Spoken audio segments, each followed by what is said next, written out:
A long time ago, in a galaxy far, far away, there was a small island off the west coast of Scotland where a crazy crowd of people scratched a living from all sorts of odds and sods.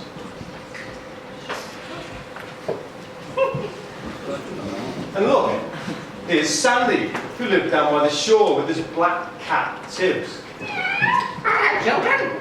How are you lot? Have you had a nice tea? Yeah.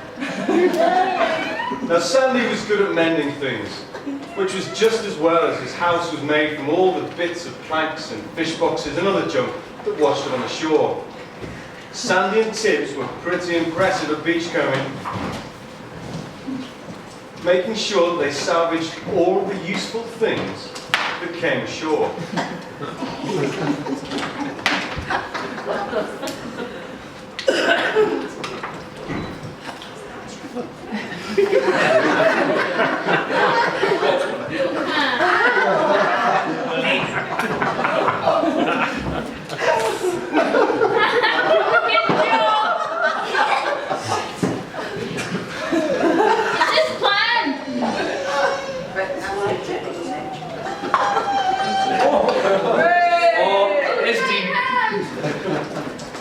That was before that Tessa, that crazy lady with the volunteers, came and shoved it all into sacks for taking to the mainland. Hello, children. Hello, children. Hello. Gosh, have you ever seen such a mess? I don't think you've been doing any beach tidying for a while. I think you just got lazy while my volunteers were here, and now you think it would tidy itself. We can't leave it all until Paloma gets back. Don't you think you can get out of it just because Mrs. Ibb's retired? Sandy could find a use for almost everything that came ashore. Old gloves, welly boots, empty fish boxes. You see, Sandy didn't have much money, but he made the most of what he came by. I suppose you could call him green, after a fashion. He certainly did a good line in recycling. His carbon footprint was small, but his visual impact on the local environment was, well, kind of noticeable.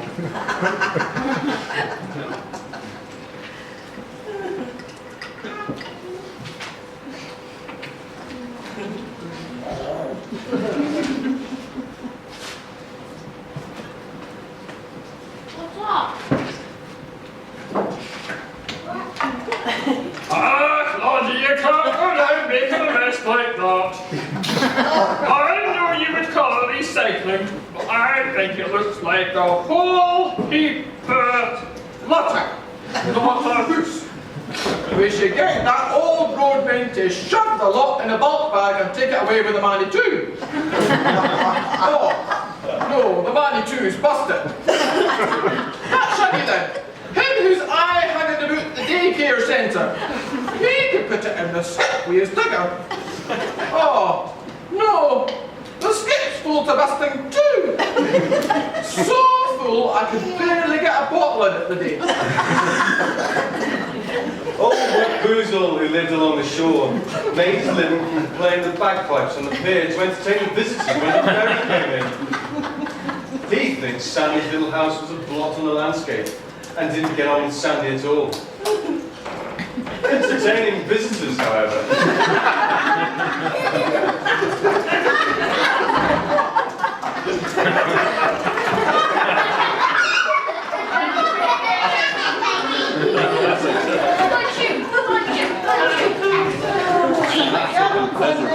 Entertaining visitors, however, seemed to generate a lot of whiskey bottles. And MacBoozle had just built the last skip himself. At this point, he used to fill up a ruined bothy or two, or throw them in the bracken, until Tessa came along and told him that polluting the landscape would drive away the visitors.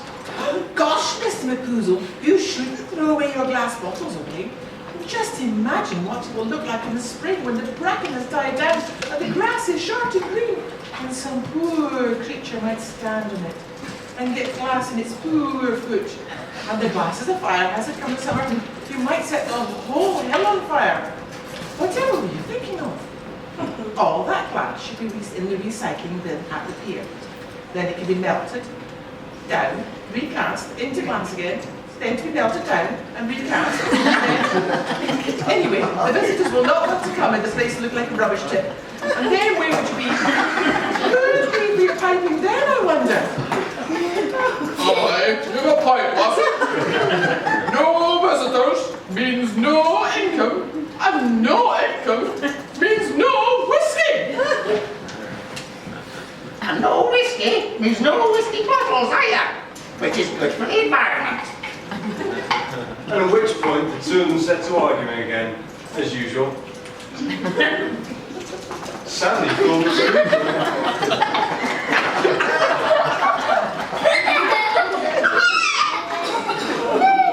Sandy thought that MacBoozle should find another way of earning a living, like fishing, for example. In those days, there was still lots of fish in the sea. That was in the days before the Ian Lever egg smokery conglomerate started hauling them out by the thousands to supply Amy's Valley. And those two zany cooks at the Monday market who started offering free jars of spicy Moroccan chutney with every smoked fish dinner. Mr. Tibbs thought fishing sounded a grand plan. Much better than scavenging amongst the seaweed for breakfast. He didn't much care for the sound of bagpipes either. Too much like the sound of mewling dogs in his opinion. But fish! Mr. Tibbs got so enthusiastic about the fishing malarkey that he gave the old boat a huge shove.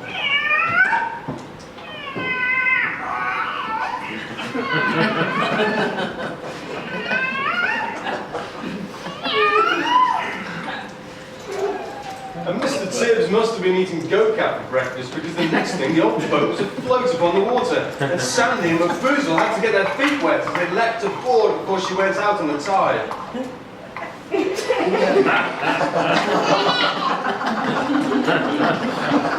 Once afloat, it seemed silly not to try a spot of fishing, so they picked up their rods and headed south towards the island of the sea pig.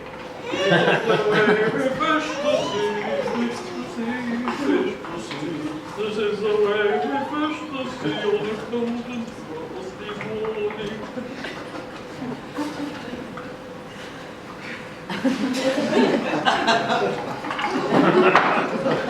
Why? While Sandy and MacBoozle were away fishing,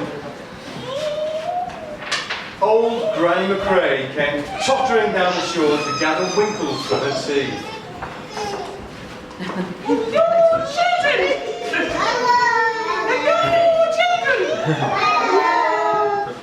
Granny McRae loved winkles and spent many happy hours head down on the beach, peering on the rocks to fill her bucket with the shiny black shell. Sometimes, if she was very lucky, she got enough to sell in the tea room on the pier where Greg would mix them in with prawns to make them go that little bit further. Tourists don't notice these minor details. Today, Granny collected quite a lot by the time Mr. Tibbs appeared. He was feeling hungry and thought Granny might give him some if he hung around.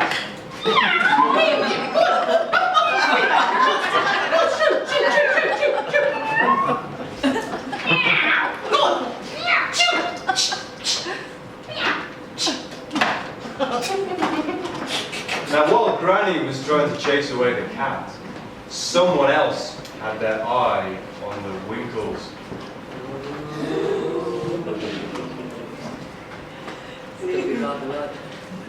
Hungry witch Langshanks, who also lived down at Lyde, had crept around from a cave beyond Clacalister and was peeking round at a big boulder. Now, how about that then? A nice bit of winkle for my tea. The trouble with all this sustainable living is just how many of us this bit of shore can sustain. That's the question I ask myself. And who should it sustain? That crazy old bag of bones over there, getting beaten up by a kitten, or me, the indigenous witch? Well, me, of course, it's obvious, isn't it? This bucket of winkles sitting under my nose here rightly belongs to me. That's right, isn't it, children? Yeah! My winkles. So all I have to do is sneak quietly out and get them. None of you children would give me away to that old woman, would you? Granny? No! The Winkles! The Winkles! Now, Granny McCrae was deaf, and the new healthcare centre on the island had no batteries for her hearing aids because the doctor's boat was cancelled. And the new care support workers could work a defibrillation machine, but they couldn't work out how to phone the dangerous goods notice for the Calmac ferry. Poor old Granny couldn't hear a thing. Perhaps if you children shout loud enough, Mr. Tibbs might hear.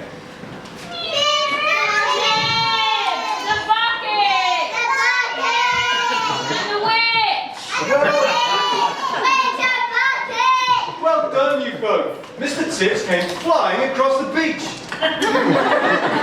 Oh no, Mr. Tibbs, not literally. Cats can't fly! Mr. Tibbs came running across the beach and down to the bucket of whelks. Now, Mr. Tibbs wasn't too bothered about who owned the whelks. Finders keepers, he used to say. But whelks are a renewable resource. They grow under the rocks with no help from anyone, so you could forgive Tibbs for thinking they belong to everybody.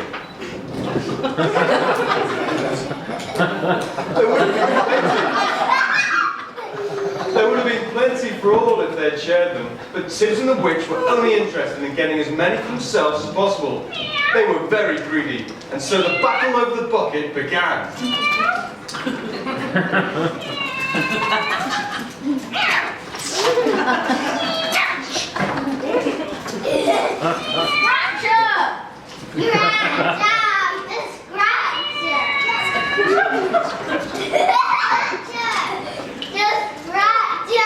Well, you all know what happens when you don't share and you fight over things. Bad things happen. And bad things are about to happen to Tibbs and Witch Langshanks, as you'll see. Firstly, over went the bucket, and all of the little whelks came rolling out.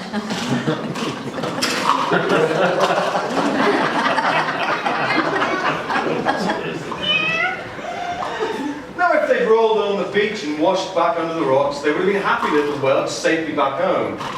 But what happened was much, much worse.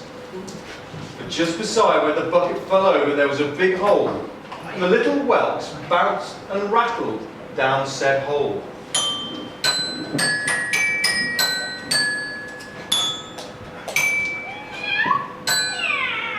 And suddenly, there was a terrible roaring. And a flash of flames.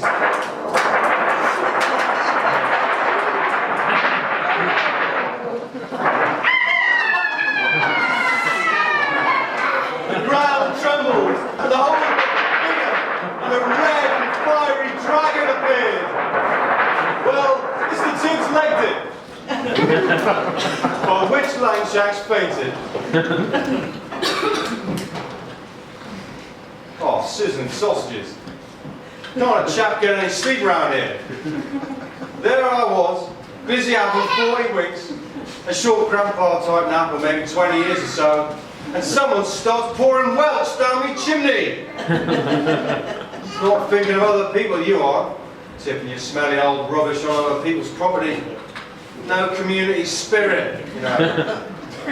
You'll have the Eigg Primary School green team after you for not respecting the environment, you will. Reuse, recycle, regurgitate. I know all the jargon. You'd be surprised what info a sleeping dragon picks up when Texas volunteers are lounging around the bonfire after one of their beach cleans. I'd heard rumours this place had undergone a change of management. It's supposed to be all green and politically correct. Well, I don't call waking up sleeping dragons politically correct. Politically inept, I'd call it. Don't they know to let sleeping dragons fly? Mind you, they could do with a bit of help to burn this rubbish. Look at it piled up over there. Unbelievable. Gives a place a bad reputation, you know. It just needs someone with a bit of self-motivation, someone with enough bottles to take a decision. Light a spark, fry a Rolls Royce, and the old situation called self-determinism, or something like that. What do you kiddies think? Should we just burn this lot off and be done with it? Yeah! Go on, kiddies. Oh, let me burn it.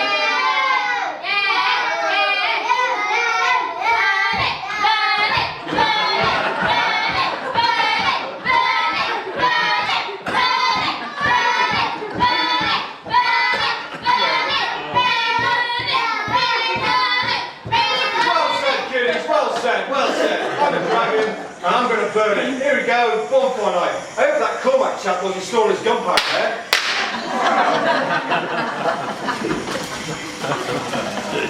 So the dragon stomped across the beach, heading for Sandy's house, and breathing fire.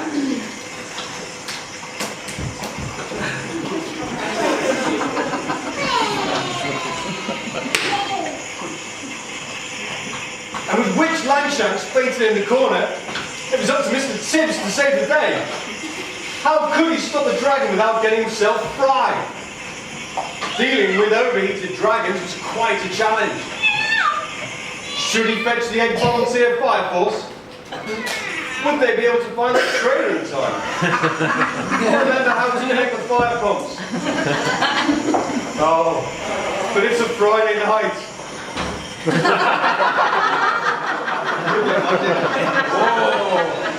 So there's no point in calling out the Coast Guard then either. Oh dear. It's going to have to be the first responders.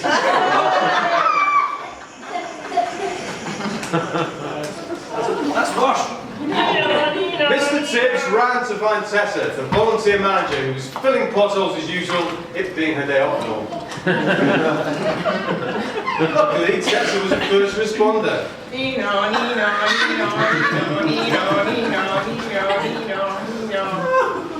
Gosh, I'll have to do CPR. How does that go again? I'll just get a bit closer. Right, are we ready? 1, 2, 3, go! 1, 2, 3, 4, 5.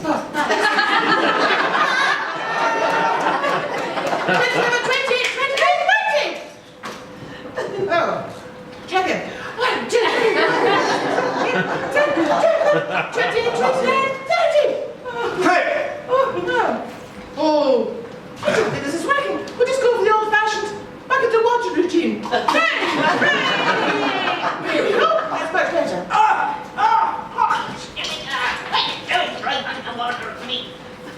And she soon had old Langshanks back on her feet.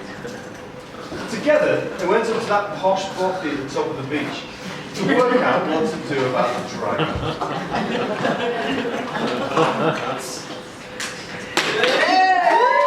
Fishing had not been going well, and they were tired and hungry, having put to sea in a hurry with no provisions.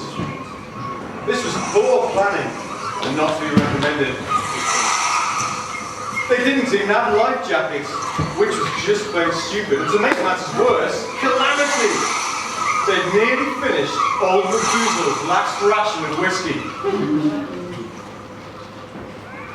So now they were bobbing about in a boat, feeling fairly sick, as you do when bobbing around the coastal muck with not much hope of going anywhere.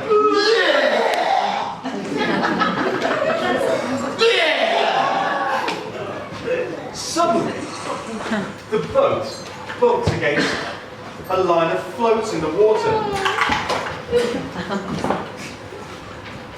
And looking over the side, Sandy and MacBoozle saw what they thought was a mermaid. She seemed to be very cross, and was thrashing her tail and spitting. But being friendly egg folk, Sandy and MacBoozle tried to find out what the problem was. Because neither of them spoke mermaid, that was a little bit tricky. So they offered the universal language of welcome, a dram of whiskey. Hello. Would you be one of, or rather two of those nice fellas from Eigg that my mammy from Dublin was always telling me about? And he always been thinking that they're all made up. They're real, and so chose this wee ham. That's marvellous. Now, is there any more in that there bottle? It seemed that the mermaid had seen lots of fish jumping in a big cage and being hungry, and swam along and hopped in. Once in the net, she had found hundreds of fat fish swimming about, but not a lot to do, and had eaten as many as she could.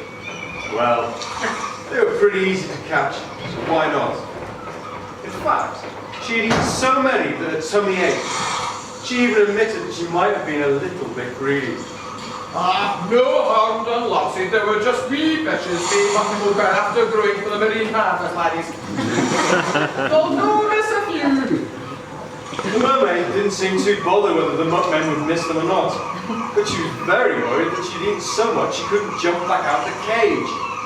At any moment, the muckmen might look at their CCTV screen and using their super fast HeadNet link, see her, and she'd be trapped. Then it would be a fast rib to a slow zoom. Ah, don't worry. They'll no see you on the broadband today. Remember that big deal? All the boats are away again, and old man Simon's a traipsing up the hill to fix it. You could balance a ball on the end of your nose like a performing seal, and no one would be any the wiser. Tell me what, though, if you throw a few of the fishies, the bigger ones mind, maybe 20 or so, into a boat, and Sandy and me will give you a pull out of that fish pen. Then we'll all be happy. So the mermaid threw 20 or so large fish into the boat until it was as full as can be.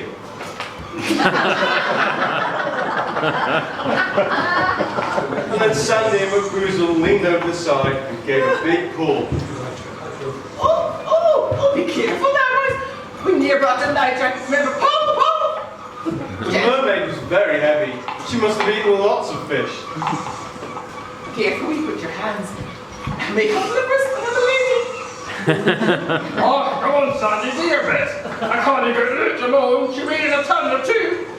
But them are all right. See, hey!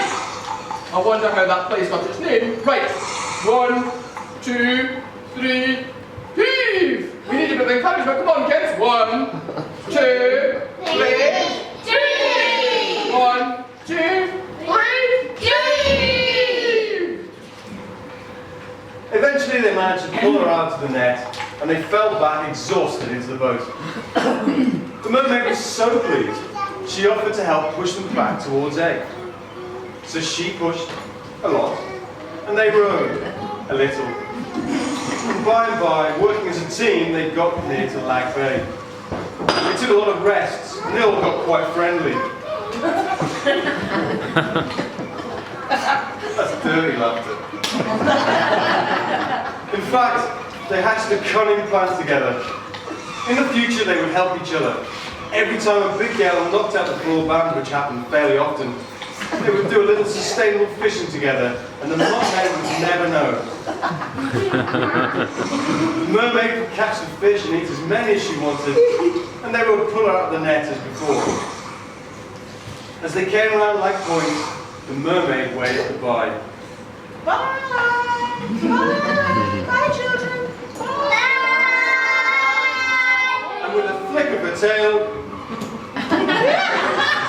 she was gone. Until next time. And then MacBoozle and Sandy set to work at the oars and rowed as if they meant it, just to give a good impression for anybody watching from the shore.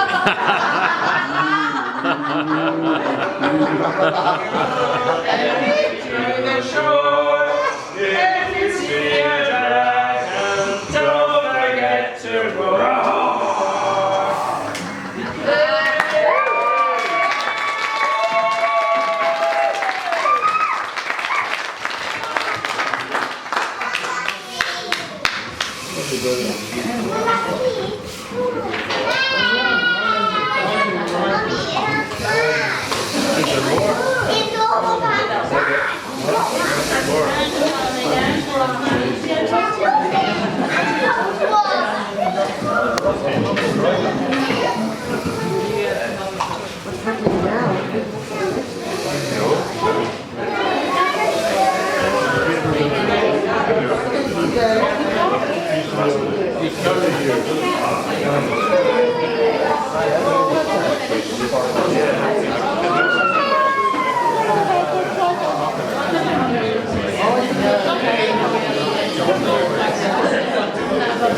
So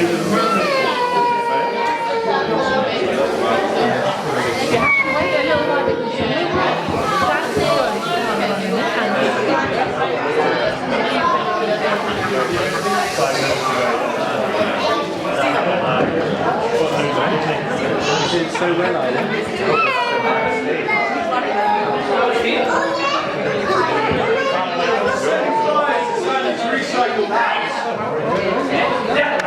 The dragon had gone to the little fields above the beach and had a tasty dinner of roasted soy sheep. Oh, very tasty. But rather thin and bony. I guess I'll just have to go and eat them all.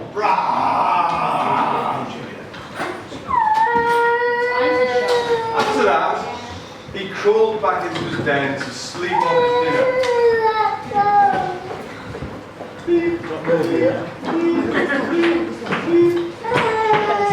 Time for a quick nap before the next bonfire, I think. Winkles, I ask you. Next there'll be an unexploded Second World War ordnance. Or cockles. There's just no end to it.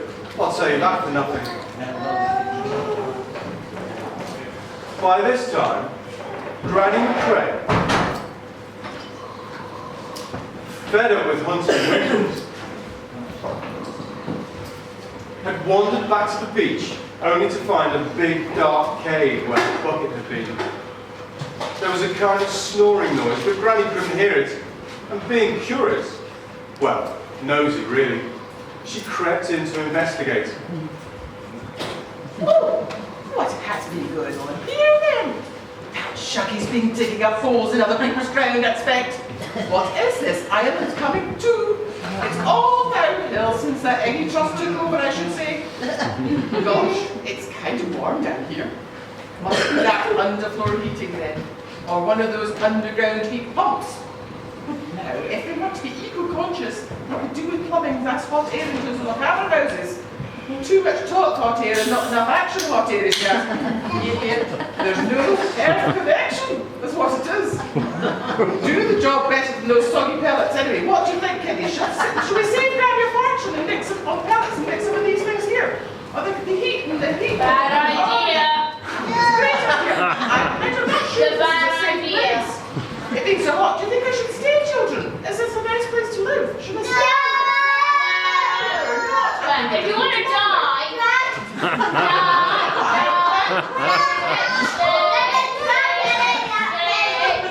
What's that? I know. That's what I call sustainable resources.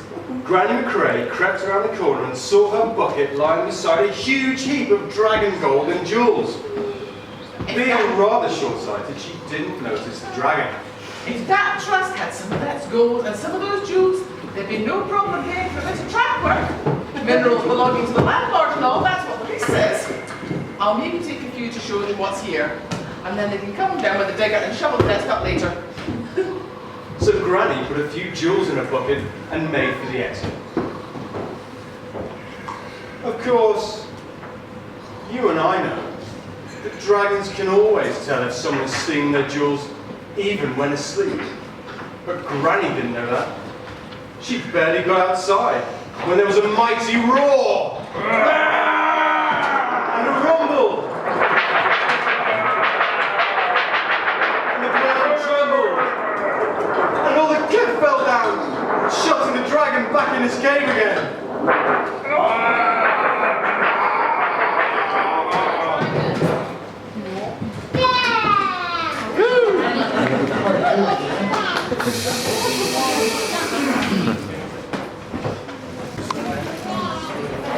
well, that was a good spell, wasn't it? I shut the old stupid up for a long time. Hopefully it'll sleep for 100 years or so. Smart, really. Not long afterwards, Sandy and MacBoozle came rowing around the corner with their boat full of fish.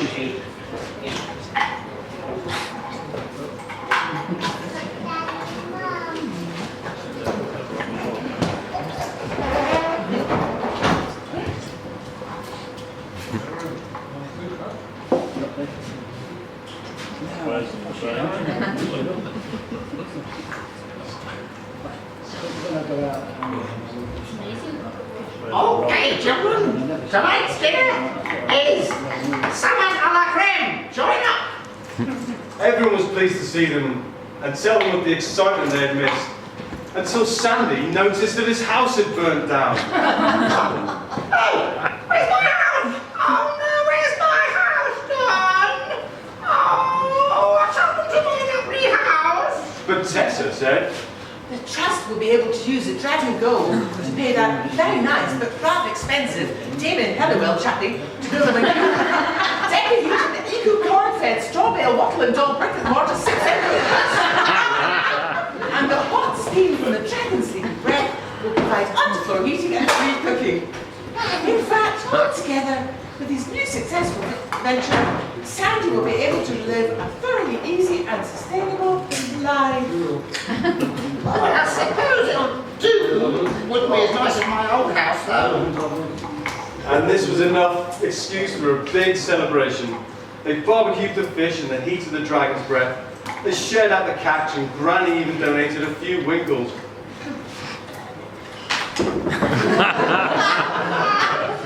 They had an enormous beach party where they exchanged stories of all the exciting things that had happened and played music and sang songs. Propagated. Sandy and MacBoozle never really believed a bit about the dragon, and none of the others believed a bit about the mermaid at all, which was maybe just as well. Sandy and MacBoozle are now good friends and still fishing whenever the internet's down.